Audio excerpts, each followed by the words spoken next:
ക്രിസ്തു ജീവിക്കുന്നു എന്ന സന്ദേശവുമായി മെക്സിക്കോ സിറ്റിയിൽ നടന്ന മാരത്തണിന്റെ 42 കിലോമീറ്റർ ഓടി ബിഷപ്പ് എൻറിക് സമാനിഗോ ലോപ്പസി. ഓഗസ്റ്റ് 25-നാണ് മെക്സിക്കോ സിറ്റിയിൽ മാരത്തൺ നടന്നത്. ഏകദേശം 30,000-ഓളം പേർ ഇതിൽ പങ്കെടുത്തു.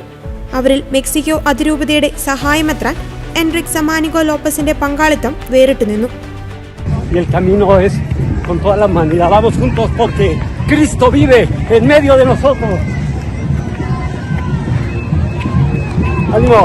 നഗരത്തിന് തെക്ക് യൂണിവേഴ്സിറ്റി ഒളിമ്പിക് സ്റ്റേഡിയത്തിൽ ആരംഭിച്ച മാരത്തൺ രാജ്യ തലസ്ഥാനത്തെ ഫിനിഷിംഗ് പോയിന്റിലാണ് അവസാനിച്ചത്.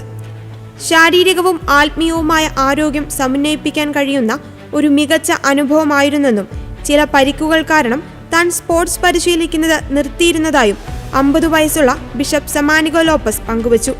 എന്നാൽ കോവിഡ് പകർച്ചവ്യാധിയുടെ സമയത്ത് കായിക പ്രവർത്തനങ്ങൾ പുനരാരംഭിക്കാൻ അദ്ദേഹം തീരുമാനിക്കുകയായിരുന്നു.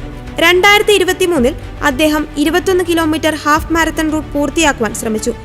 എന്നാൽ കാൽമുട്ടിനേറ്റ പരിക്ക് 10 കിലോമീറ്ററിന് ശേഷം ഹാഫ് മാരത്തൺ നിർത്താൻ അദ്ദേഹത്തെ നിർബന്ധിതനാക്കി. എന്നിരുന്നാലും ഈ വർഷം താൻ വീണ്ടും ശ്രമിച്ചുവെന്നും മാരത്തൺ വലിയ പരിശ്രമമൊന്നുമില്ലാതെ തന്നെ പൂർത്തിയാക്കാനായെന്നും അദ്ദേഹം സൂചിപ്പിച്ചു.